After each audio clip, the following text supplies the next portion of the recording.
Success begins with identifying a problem to solve. So Jesus Christ knew, if I'm going to be successful, I must succeed in something. So he went looking for a problem. He found one. He found 3 young men at that time sitting on the beach with an empty boat. That was a problem. They were professionals. They didn't know what to do with their problem. What did he do? He offered to solve their problems. What did he use? His gift. What was his gift? The gift of dominion.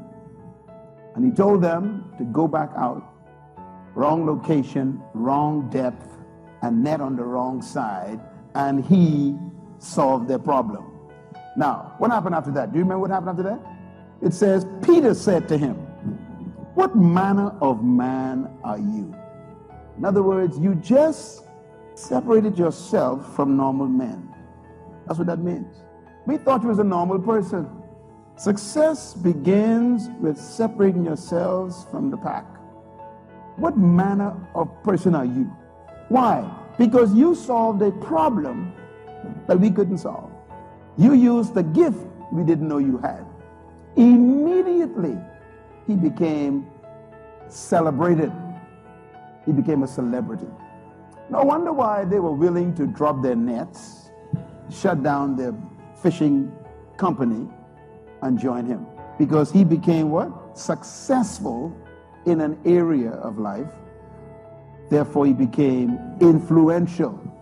Influence is the capacity to cause other people to listen to you or to follow you. What is influence? Oh dear. I guess I'm talking to myself. Talk to the hand. Influence is the capacity to cause other people to listen to you or to follow you. That's influence. Suddenly they decided to listen to him. Then they went even to the point where they said, "We will follow you." Influence is when other people change their priorities for yours. Positive thinking won't let you do anything, but it will let you do everything. Better than negative thinking will. Now, I know that for most busy people, getting regular exercise is about as easy as climbing Mount Kilimanjaro. But it can be done. You've just got to have a plan. You've got to set some goals, because it's just as difficult to reach a destination you don't have as it is to come back from a place you've never been. Unless you have definite, precise, clearly defined goals, you will not realize the maximum potential that lies within you. And this applies to every aspect of your life, not just to exercise. Now, here's some steps you can take towards that end. First, identify your goals, and next, set a deadline for reaching them. Make a list of obstacles you have to overcome to reach your goals. Identify the people who can help you overcome those obstacles, and make a list of skills you have and those you need to achieve your goals. And then develop a plan. Now, a word about goals themselves. There are 7 different kinds of goals. There are physical, financial, spiritual, career, family, mental, and social. And these 7 types of goals share several characteristics. First, to be effective, they must effect change. We must have some big goals, because thinking big creates the excitement necessary for accomplishment. Second, you must have some long-range goals so that short-range frustrations don't stop you in your tracks. Occasionally, circumstances do arise that are beyond your control, and oftentimes obstacles such as market changes, sickness, accidents, or family problems can be pretty intimidating. But by keeping your eye on the prize, you will find that the excitement of winning that prize will carry you through the tough times. Third, if you don't have daily objectives, you qualify as a dreamer and not as a doer. Dreamers are fine. provided they build foundations under their dreams by working daily towards them. Often, the difference between the great and the near great is the awareness that making it big means working every day towards our long-range objectives. And 4, your goals must be specific, not vague or general.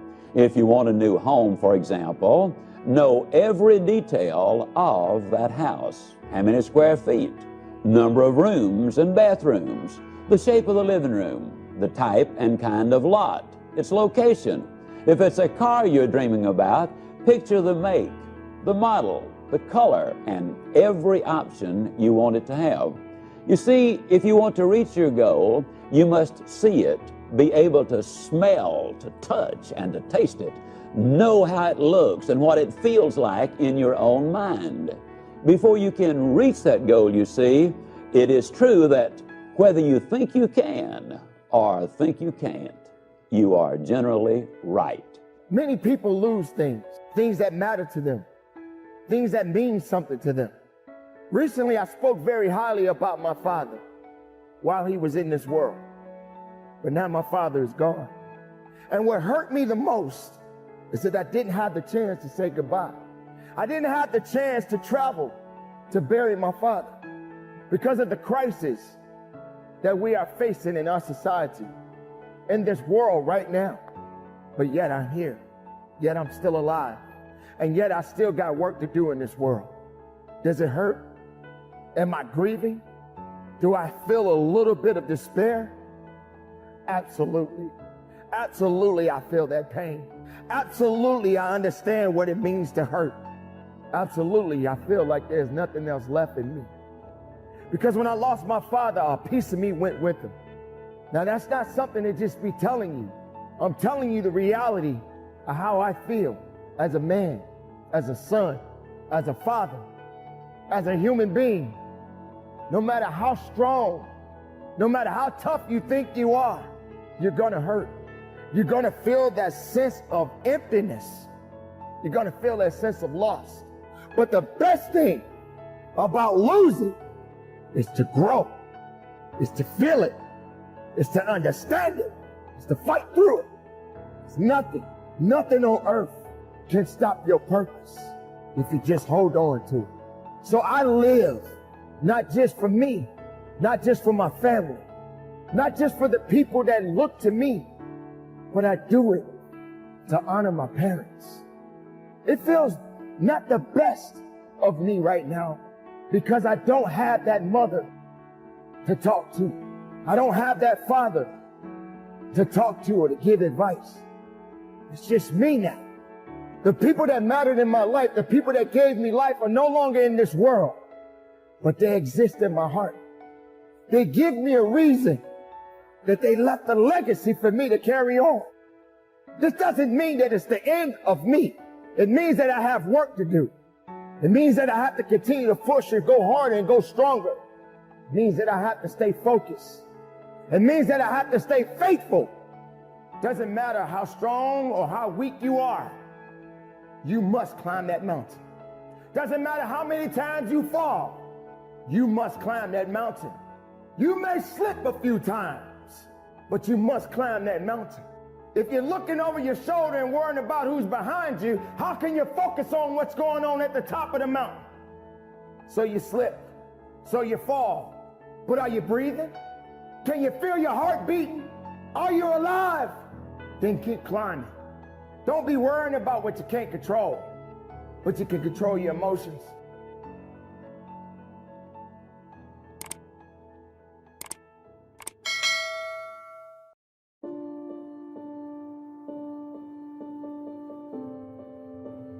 Don't you have some measure of health? Ain't you working? You may not have the car you want, but don't you have a car? You ain't homeless. Now, when you start tripping and you get depressed, you got to go into yourself and come up with some gratitude. You can't be discouraged and grateful at the same time. I woke up, I just wasn't on the right side of the bed. Went downstairs, I pull out a list of everything I'm grateful for. I thank God for 75 things every morning. By the time I got to 13, I was fine.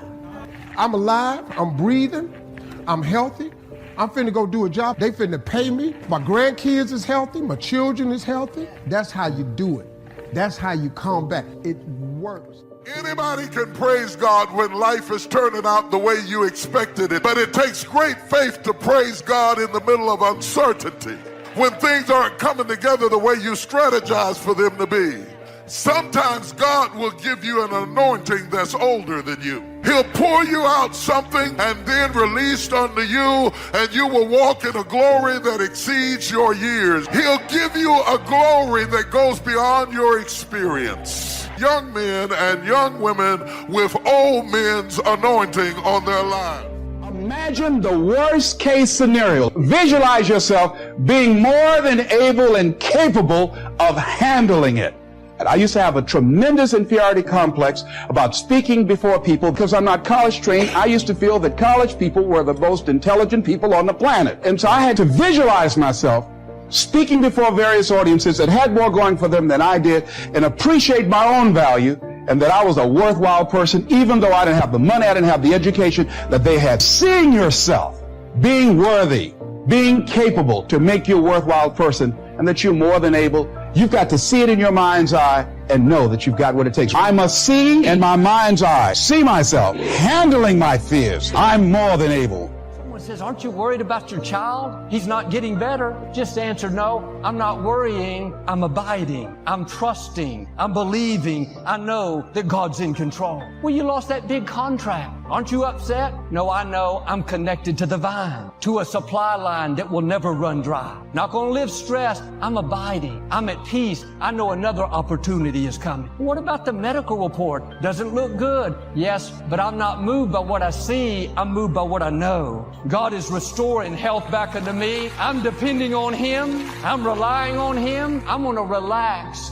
knowing that nothing can snatch me out of His hand. Are you striving or are you abiding? There are plenty of opportunities to strive. We can all live worried, stressed, trying to fix everything in our own strength. That's overwhelming. Come back to a place of peace. The scripture says your Father knows what you need. He knows what you're facing. He knows the dreams He's placed in your heart. He sees the struggles, the unfair situations, the times you were put at a disadvantage. You don't have to do life on your own, trying to make up for it, trying to accomplish the dream. Jesus said, come to me and I will give you rest. Stop your striving, depending on your own efforts, your own ability. That's draining. If you'll start depending on Him, you'll feel that load lift off of you, because God has you in the palm of His hand. He hasn't let go of you. You may not be connected to Him, but He's not disconnected from you. If you're going to feel His strength, see His favor, you have to stay connected to the vine. You can only do so much in your own effort. But when you get up each day and say, God, I'm not going to worry today. I'm not going to live frustrated by what I can't change. God, I'm depending on You. I can't do this on my own,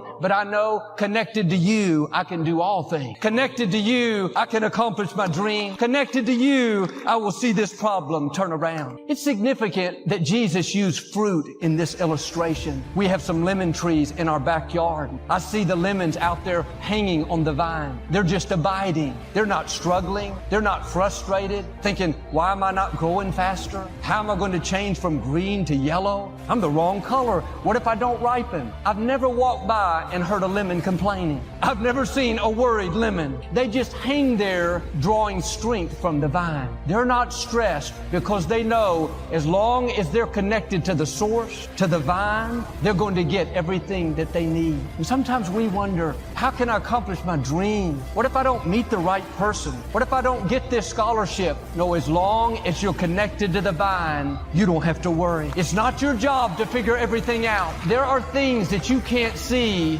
because you're the fruit. You're not the vine. The vine is where the lemon is getting nutrients. That's what's causing it to develop pulp, grow seeds on the inside, turn from a flower blossom to form a thick outer skin. Quit worrying about how everything is going to work out. God has already planned out all of your days. There's not a problem problem you have or will ever have that He doesn't have a solution. He's the one that's going to cause you to bloom. Like that lemon, He's developing in you what you need to blossom, to grow, to fulfill your purpose. You shouldn't live with that unrest on the inside, thinking that you're limited. Because you're connected to the vine, you can stay in peace. God is bringing the nutrients you need, the right people, the right breaks, the healing, the favor. At the appointed time, you'll ripen. You're going to go from green to yellow, so to speak. You're going to see doors open. The medical report turn around. The dream will come to pass. Now do your part. Quit striving and start abiding. Live from a place of peace, a place of rest. When you're tempted to worry, try to force things to happen, just say, no thanks, I'm connected to the vine. God, I'm depending on you, so I'm going to relax. I'm going to enjoy this day, knowing that you promised I will bear much fruit. Most of the good breaks I've seen in my life, they've come when I was simply abiding, just being my best, honoring God. I walked into a jewelry store and met Victoria. I wasn't trying to force it. God, when am I going to meet someone? Frustrated. I was simply abiding, and the blessing came to me. When we needed a larger auditorium, we tried to buy property. Twice those doors closed. I was disappointed, but I did what I'm asking us to do. I said, God, you're in control. I'm not going to live frustrated, trying to make something happen. I trust you. I know you know what's best. I came back to that place of peace and just kept abiding, kept being faithful. One day, out of the blue, a friend called and said the Compact Center was coming available. I called the mayor. Things fell into place, and here we are. The Compact Center came to me. I was trying to make it happen in my own strength. Buying that property, I knew God put the desire in me. I had bigger dreams, but it wasn't the right time. God is so merciful, He'll close doors when it's not His best. It's important to trust God's timing. When we know the dream is in our heart, we know what God promised, we go after it, we take steps of faith, and that's good. I'm not saying to sit back, but you have to be open that if it doesn't happen the way you thought, then God has something better. That closed door is God protecting you. But sometimes we get impatient. We think we're missing out, we're falling behind, but I've learned what belongs to you is not going to go to anyone else. What has your name on it will come to you. Instead of trying to force things, relax. Stay in peace. God's ordering your steps. He's already lined up what you need to fulfill your destiny. If it hasn't happened yet, it wasn't the right time. If the door closed, something better is coming. You don't have to manipulate things, try to convince people to like you, force the doors to open. Let the blessings come to you. If you're having to connive and convince, you're frustrated, can't sleep at night, you need to let that go and trust God to do it His way. This is where Abraham and Sarah missed it. God gave them the promise that they would have a child. But instead of abiding, trusting God's timing, they were impatient. Nothing was happening. They got frustrated and decided to help God out. Sarah told Abraham to sleep with her maid. They had a son that they named Ishmael, but he wasn't the promised child. It wasn't Ishmael's fault, but that baby caused all kinds of strife and contention. It's much better to wait for the right thing than to have to deal with an Ishmael. Things we birth in our own effort. That's what causes us heartache and pain. If your promise is not happening on your timetable, trust that God knows what He's doing. He knows what's best. Instead of striving like they did, I'm going to have this baby. I'm going to make it happen. I'm going to marry this person even though I don't have peace. I'm going to buy this house even though it's not what I really want. Oh, be patient. Don't settle for second best. Just because it hasn't happened yet doesn't mean it's not going to happen. Keep abiding. Keep doing the right thing. Your time is coming. The truth is, we've all probably birthed some Ishmael. We've all forced some things to happen. But here's how good God is. That didn't stop the promise. God doesn't say, man, you blew it. You quit abiding. Now it's not going to happen. No, 20 years after God gave Abraham the promise. This was after they had Ishmael, after they had made mistakes. Sarah got pregnant at 90 years old and gave birth to Isaac, the promised child. It may be taking longer than you thought, but don't water down your dream. Don't settle for less than what you know God put in your heart. You don't have to make it happen only in your own strength. Yes, use your gifts. Do what you can, but don't force things. You keep abiding and Isaac is coming. At the right time, you're going to see God show out in your life. In the meantime, relax. Enjoy where you are.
and what didn't happen and how you were treated and who didn't raise you and who didn't love you. You don't have to grieve about it at all. Once you understand, the greater the digression, the stronger the progression.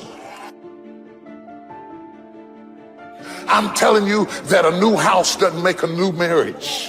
I'm talking about a new outfit doesn't make you a new person. Created at, passionate about, excited to do, and the rest of it is all the dismal, dumb stuff that we all have to do in order to survive. Just crazy stuff that we're doing.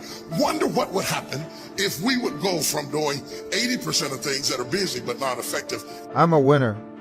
I'm going to win. You're born with a gift. It's not that then you get good at something along the way. What you're good at, you don't take for granted. You don't betray it. What if you do? Betray your gift? You betray yourself. For far too long, you've been holding yourself back. This is time for you. To walk with purpose, it's time for you. To walk into your gift. If Nelson Mandela had not been incarcerated, had not been mistreated, had not been ostracized, he would not have the passion to do what he does. If Oprah Winfrey had not gone through the things that she had gone through, she would not be so committed to making sure that everybody finds their purpose and finds their dream and everybody gets healed and everybody's okay. I'm telling you, what you think is working against you is actually working for you. My challenge in our generation is that gradually through entertainment, through television, through media, through every way possible, we are living in a generation of the dumbing down of ideas. Because we have traded effectiveness for busyness.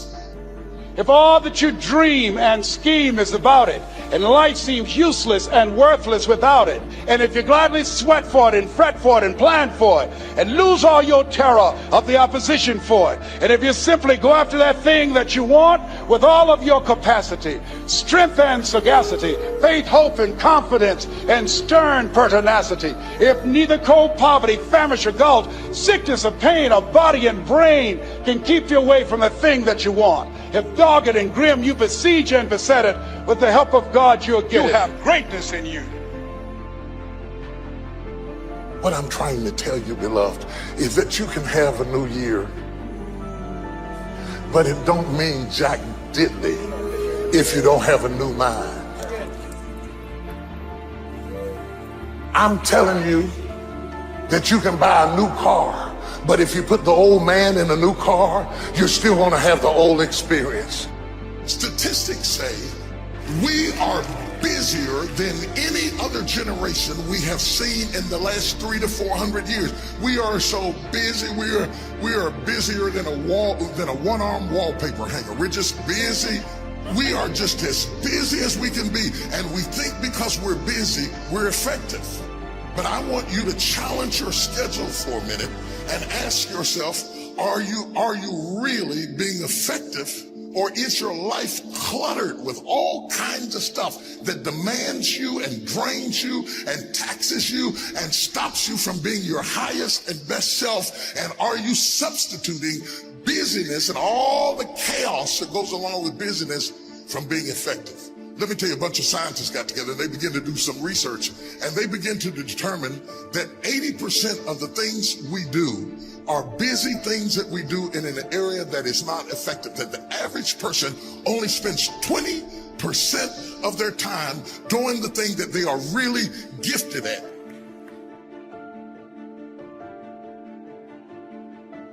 Through until something is done, come hell or high water. Tears and struggles and pain, and you go through it anyway, and you show up and you continue to fight on no matter the circumstances. Tired as you are, as many mistakes as you made, you do make a difference. There is something they would lose if you were not there. There was something that they would miss if you were not there. You do make a difference. We all have things that we're believing for, dreams that we want to accomplish, problems we're hoping will turn around. Maybe it's to see our family restored, to lose some weight, to break an addiction, to start our own business. But sometimes as it goes on, month after month, even year after year, and we don't see anything changing, it's easy to get discouraged and think, To get something you never had, you have to do something you never did. If every time you go to better yourself, somebody hits you with a line like, why? Would you want to do that? You need to find another social circle if I'm going to fall. I don't want to fall back on anything. I want to fall forward. I figure at least this way I'll see what I'm going to hit. We did not come this far to just break down and lose not. By grace and mercy, by blessings from God, my life is because God has seen it to be so. Oh, but I got plenty of people around me who want credit for it and want you to not give credit to God and give it to them. I got that. But it's okay. It's so clear to me what my father was saying to me. And I get it as I get older and older. People come into your life for seasons. And I guess that's the same thing. You know, they season up, they gone. Well, you know, here the way they try to hold you. Oh, you gonna forget where you come from? Oh, you ain't gonna keep it real no more?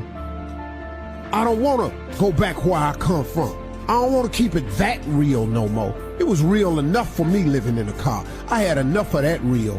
Now I don't keep it real. I wanna go keep it dreamy. I wanna go keep it fantasizing. I want to keep it out of this world. I want to see what that's like. I've got companies that are in the education space. I bought Adweek with a group of partners. I have my financial companies. So the diversity I have is mind-boggling, but that's also the secret to investing. You know, if you got all your eggs in one basket and there's a problem, you need to make sure you run your business really successful, give it your all, not start 20 of them. But once that business really is strong and your investments are strong, then you can build a second one. Most people, they build a business and then it's not going as well as they want, so I start another business because it feels more exciting. And it's like, you have one child you're not taking care of, so let's have a second child and a third child, and it just doesn't work. But the diversity of it also makes me excited. So I manage 12 of them actively. The others, I have such great partners. Like, you know, I own the Major League Soccer new franchise in LA. I'm a partner in that. It's called the LA Football Club. Well, my partner is Peter Guber, who owns the LA Dodgers and owns the Golden State Warriors, and about as smart a human as you could ever have in the sports field. Always offers you a second chance. You know what it's called tomorrow for far too long. You've been holding yourself back. This is time for you to walk with purpose. It's time for you to walk into your gift. It's time for you to live your best life. It's wrapped in your capacity, your ability to believe in a dream, even if nobody believes in you. So no, I ain't gonna forget where I come from, but you ain't gonna hold me to that though. Thoughts become things. Where are the things that you want written down? What do you think about the most?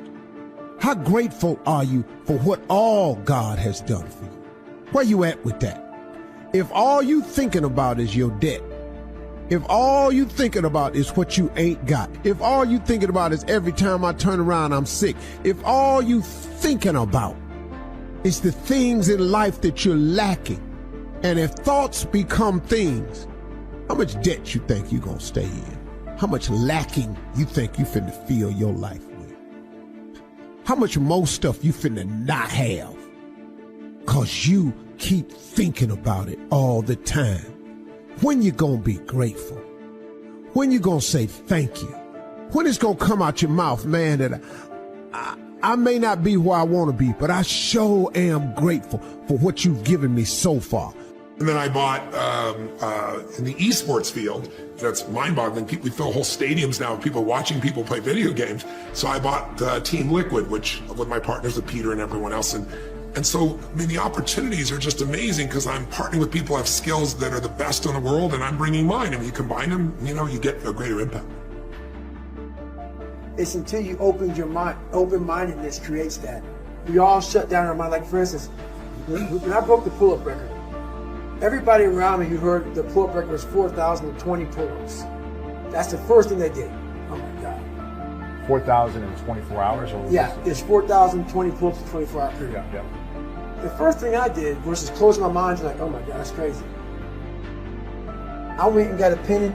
So how many is that every minute? Exactly. Every hour, every second. Instead of taking life and making it out to be this grandiose thing, start breaking it down. Support you can get you there.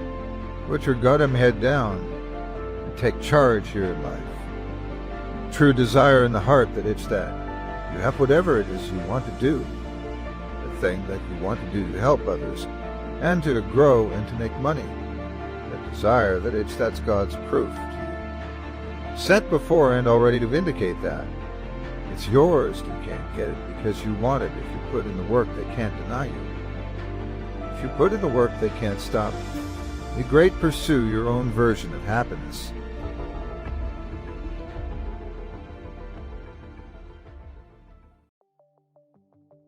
We're all biochemically unique, but there are rules you and I both know scientifically that if we violate them, our energy drops. If we align, and we're going to have disease, if we align with them, high energy. So that's the science of achievement. Get there quicker. How do you do it? One, obsess about what you want, right? Focus on it continuously. Have so much emotion about it that you take massive action. Keep changing your approach. Model somebody really great. And then with some grace, take some grace too. Yep. Some call it luck.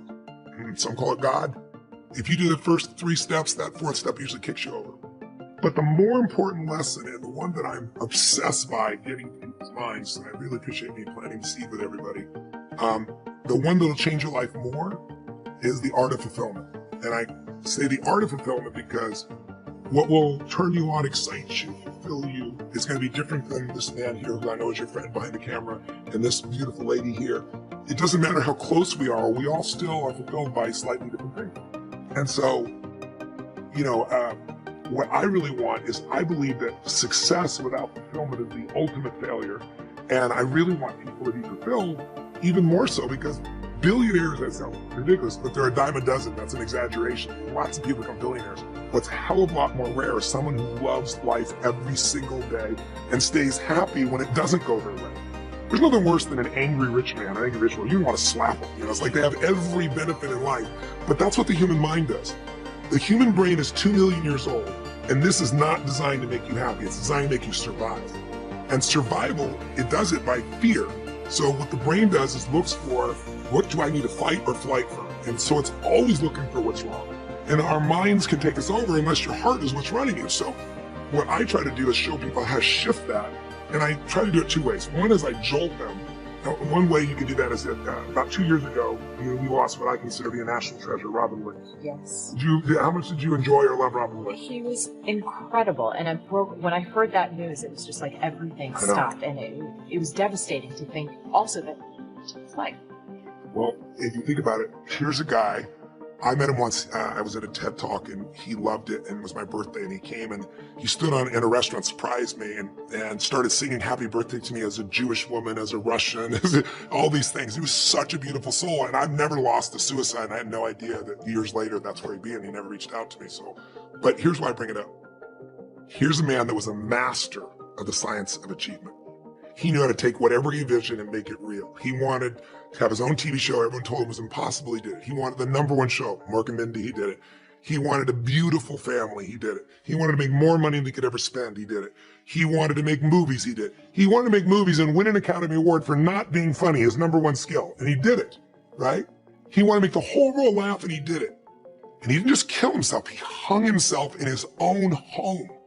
It's self-full to be first, to be as good as possible to you, to take care of you, to keep you whole and healthy. That doesn't mean that you disregard everything and everyone, but you want to come with your cup full. You have to ask for what you want and don't settle for what's available or what you think you can get. Say it again. They told me say it again. A spiritual code of conduct says that you have to ask for what you want and do not settle for something because it's all you think you can have or because it's what's available. If you want it single, don't settle for it if it's married. Let me take a walk.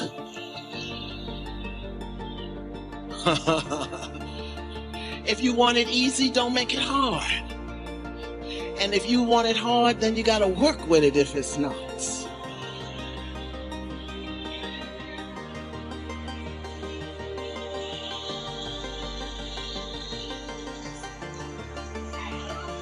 Ask for what you want and ask for the things that are going to up-level your wattage in life. Don't settle for things that are going to dim your light. Up-level your wattage.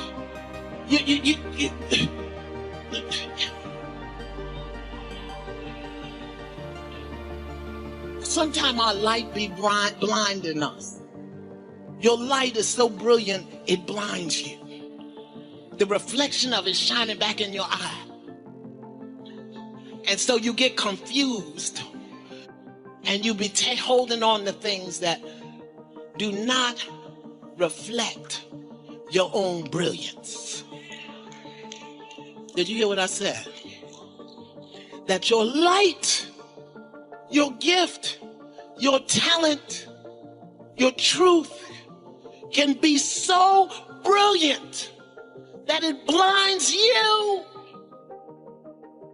And you end up reaching out for, holding on to, taking on, taking care of, housing, feeding, clothing, lending money to stuff that only dims your light. That has happened so many times when a video you think is going to hit and it doesn't. And then there's a video you're like, that's never going to hit. And it does. And that's where I've reconciled my self-doubt, is recognizing that I don't always know what's going to work. And that's a beautiful thing. And that I've been feeling this often, that I've got to where I want in life, just not in the way I imagined it. And that's the beauty of giving up that control and feeling slightly liberated. So I'll give an example of what I mean by that. I'm always working strategically, effectively, and impactfully in the best ways I can. But sometimes the place where I put my most energy does the worst. And sometimes something that I tried on the side like blows up, and it's incredible. And that's where I've reconciled myself down, recognizing if I'm putting my best foot forward and I'm working strategically and effectively, the things that are going to work will work. And it may not be the things I expect. And what we're doing is, or what I do sometimes too, is you're so focused on wanting one thing to work, you miss the fact that there's like 9 other things that are happening that are amazing around you that you could never have dreamed of. And I've seen that in my life countless times where I wanted one thing to work, 3 things were working over here, but I was so like, why is this not working? Like, why is this not working? That you miss that. So self-doubt for me is something that I've tried to build a close relationship with. And I get it all the time. I still get it before a post, before a video, before anything. I mean, I was just I'm working on my book right now. I just launched a podcast. And before I launched the podcast, I had no idea how well it was going to do, how badly it was going to do, or anything. And there was a part of me that was like, are people going to listen to this? Like, are people going to care? Like, I ask myself all those questions still today. Number 1, I'm glad I asked myself those questions. It means I'm human. It means that I care. It means that it's important to me. I speak at so many conferences and everyone always asks me, do you still get nervous? I go, yes, I get nervous because I care. The day I stop feeling nervous, that means I don't care anymore. If I don't care anymore, that means I don't love what I do anymore. So for me, the first thing is I recognize that self-doubt just shows me that I care and that something's important to me. Whereas I don't doubt myself around things that I don't care about. Like if you asked me a question right now about what's the recipe for this amazing dish, I wouldn't know and I'd say, I don't know. And I'd be okay with it because I don't care about cooking. I'm not a cook, right? But if it's something that you care about, you'll have self-doubt. The second thing that I do with self-doubt is I go, okay, if that's the things that I'm doubting myself for, what strategies, what can I put into place to overcome them? Doubt is just a great way of making you check what you need to work on. So if my doubt is, oh my God, not enough people are going to listen to this. So I'm like, okay, so how do we make it more listenable? How do we make the content better? How do we make the conversation better? If my doubt is, I don't feel like people are going to like this topic. Okay, what themes am I good at talking about? What is, it's a great checking system to improve what you have. So don't look at self-doubt as negative. Turn it into a positive by actually asking yourself those questions, right? So build a relationship with self-doubt because it's never going to go away. Right. Don't avoid it. Don't avoid it. Definitely don't avoid it. It's never going to go away. So if it's never going to go away, build a happy, positive relationship with it. So my positive relationship with it is you're showing me what I need to focus on to feel less of that. And most of us feel self-doubt because we're not researching, we're not building knowledge, we're not building expertise. And I think that's the biggest thing for me is when I feel self-doubt, it's because I'll give a perfect example. When I was thinking about doing a podcast and you're doing interviews, you don't just become an interviewer. You have to watch interviews. You have to absorb good interviewers. You can't just be an interviewee. You have to watch good interviewees. And so for me, a lot of us start something and we feel self-doubt because we've never learned that skill or we've never observed that skill. So my focus is, if I want to be a good interviewer, I need to watch good interviewers. If you want to be a good stage performer, watch good stage performers. If you want to be a good monk, watch good monks, right? You don't become something good without seeing it. So self-doubt comes because you haven't upskilled. And the great thing today is you can do an online course. You can upskill from here. You can upskill from there. You can just listen to this podcast and watch you guys who've done it for such a long period of time. Seeing someone who's done something consistently, that's the best way of getting good at something. And then your self-doubt will disappear. So self-doubt can only be cut by the sword of knowledge. It can only be cut by the sword of upskilling. So that's where it starts.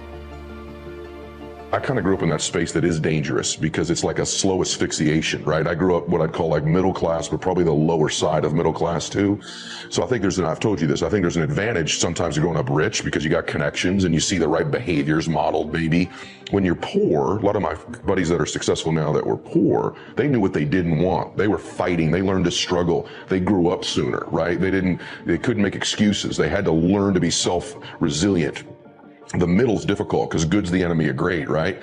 And so it wasn't horrible. It wasn't like there wasn't food on the table. It wasn't like I didn't get a present on my birthday, right? So you kind of start to think that's what life is. No one in my family ever talked about dreaming or winning or being wealthy. Same time, we weren't really running from something either. So there was no stimulus.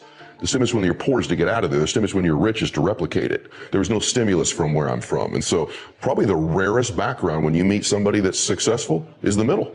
It's actually the rarest that you meet somebody, they're from the middle. And so a lot of your listeners come from that place because most people are in the middle, right? And so I'm sort of, I think, an example of some of the things maybe you would need to do to get out of that space to move from good to some form of greatness in your life. Yeah. It's comfort, right? That word comfort can be a killer, right? And so that's exactly why I wanted you to point that out, is because so many of us do come from that. And also we're maybe existing in it right now. So true. And how important is it to stretch ourselves and to really kind of get comfortable with discomfort? You do. You need to do that. Malcolm X is a guy that I've read a lot about. And Malcolm X, my favorite quote of Malcolm X is that which you do not hate, you will eventually tolerate.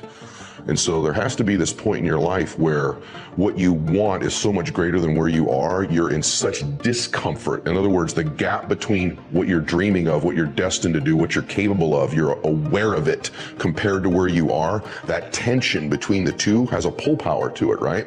And so it's important all the time that wherever you are in life that you're chasing that next version of you. There's this thing I'm just unbelievably passionate about. That is that I have this theory that I've told you this before, but that I think that at the end of your life, there's this place you come to. And I'm a Christian, so I think at the end of my life, I want the Lord to go, hey, well done, good and faithful servant. It doesn't matter what your faith is. You probably are aware there's history being made or an accounting. But I also think he's going to go, hey, by the way, this is who you could have been. I think he introduces you to the person you were capable of becoming.